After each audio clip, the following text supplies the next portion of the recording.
কিরে রতন, তোর খাতা কোথায়? ক্লাসে সবাই খাতা জমা দিয়েছে, তুই দিস না কেন? আমার ইতিহাস বই নেই স্যার।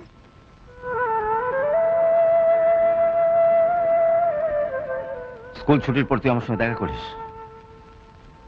বস।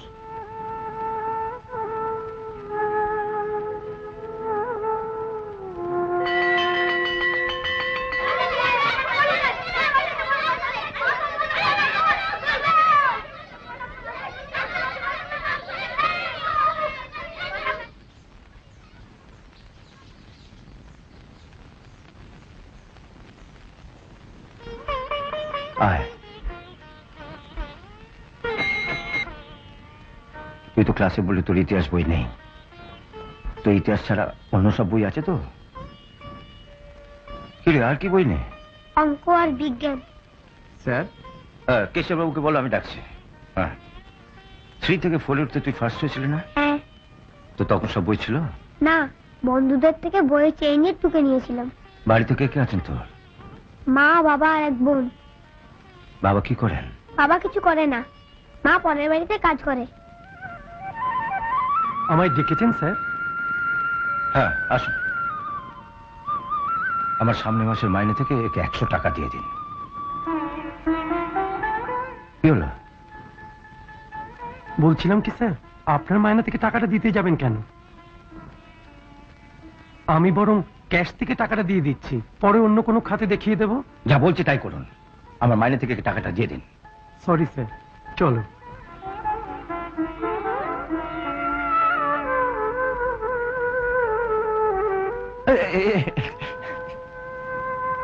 এবারও কিন্তু ফার্স্ট হওয়া চাই, আর বই খাতা দরকার হলে আমাকে বলবে। যাও।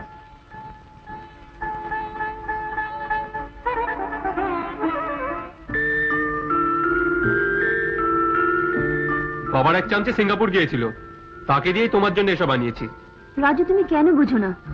আমি এক গরিব স্কুল মাস্টারের মেয়ে, এসব জিনিস আমাকে মানায় না। গ্রামের সবাই জানে তুমি একজন এমএলএ ছেলের ভাবি বউ। বাড়িতে এসব মেয়েকে সেজেগুজে থাকতে আমার যে কি লজ্জা করে। বাবা মা কি ভাবে বলো তো? আর তো মাত্র কয়েকটা মাস। বাবা বলেছে ভোটে জিতলেই আমাদের ধুমধাম করে বিয়ে দিয়ে দেবে। আর হ্যাঁ, পিকনিকে যাচ্ছ তো? আজ স্কুল থেকে ফিরলে দাদা বাবাকে পিকনিকের কথা বলবে। বাবা যেতে দেয় কিনা দেখো।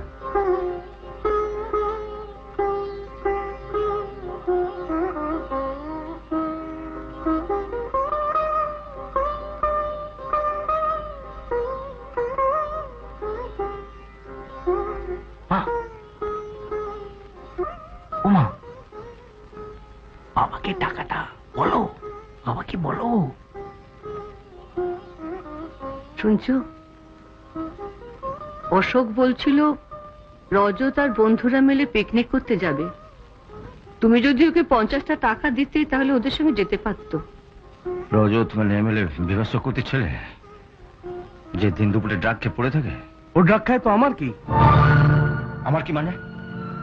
তোকে না বলেছি ওর সঙ্গে মেলামেশা করবি না? ড্রাগ খেয়ে মদ খেয়ে দিন রাত গুন্ডামি বদমাইশি করে। ওর সঙ্গে থাকলে পুলিশ কোনদিন তোকেও ধরে নিয়ে যাবে। কি যে বলো তুমি? পুলিশের ঘাড়ে কটা মাথা আছে যে রজতকে ধরবে?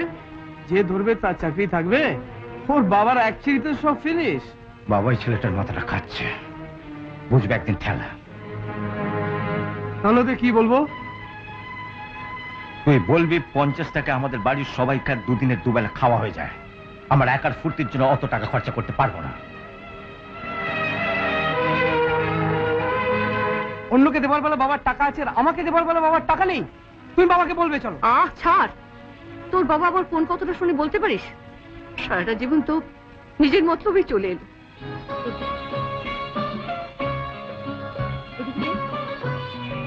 দে, বেশি করে দে।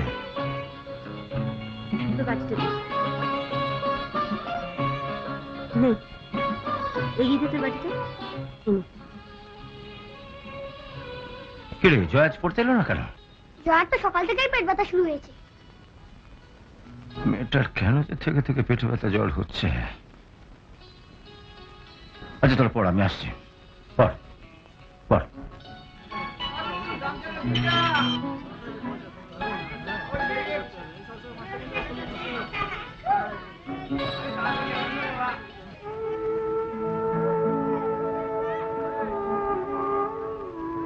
জয়া, জয়া, মা মাস্টারমশাই এসছেন। ঠিক আছে, তুই শো, আমি দেখছি।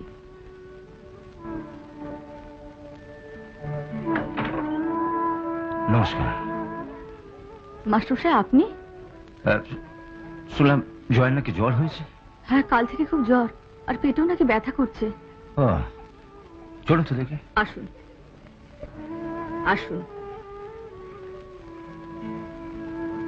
আরে show show show show show show show.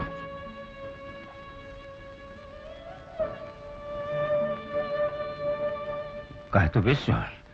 Doctor দেখিয়েছেন? কি যে করেন আপনারা, একবার তো আমার কাছে যেতে পারতেন। মাস্টারমশাই আমার পেটটা ভীষণ ব্যথা করছে। না না না না, কিচ্ছু না কিচ্ছু না, আমি যখন এসে পড়েছি তখন কোনো চিন্তা নেই, আমি এক্ষুনি ডাক্তার নিয়ে আসছি। কেমন? শুয়ে থাক। ওই মাস্টারমশাই আসছেন, তুমি বলো তখন। আপনারা? আমরা আপনার কাছেই যাবো ভেবেছিলাম, আপনি নিজে যখন চলে এলেন। হ্যাঁ, কি ব্যাপার বলুন। আমাদের এখানে একটা মাত্র টিউবওয়েল 2 দিন ধরে খারাপ হয়ে পড়ে আছে। এটা আমার বলে কি হবে, আপনারা মিউনিসিপ্যালিটিতে যান। গিয়েছিলাম, ওখান থেকে বললো কলে মিস্ত্রি এসে গেছে, এলে পাঠিয়ে দেবে। তো ধারে কাছে কোনো মিস্ত্রি টিস্ত্রি পেলেন না? একজনকে ধরেও এনেছিলাম, তা কল দেখে বললে সব খারাপ হয়ে গেছে, পাল্টাতে হবে। এমএলএ বিভাস চক্রবর্তীর কাছেও গিয়েছিলাম, কিন্তু তিনি আমাদের সাথে দেখাই করলেন না। হ্যাঁ, তো আপনারা বলুন আমায় কি করতে হবে। বলো না। ওই কলের মিস্ত্রি বলছিল, মানে সখানেক টাকা হলেই। ঠিক আছে, জয়াকে ডাক্তার দেখে আমি বাড়ি যাব, আপনারা আসবেন, 100 টাকা দিয়ে দেবো। ঠিক আছে। আপনি জলপট্টিটা দিয়ে যাবেন, আমি ডাক্তার নিয়ে আসছি। আচ্ছা।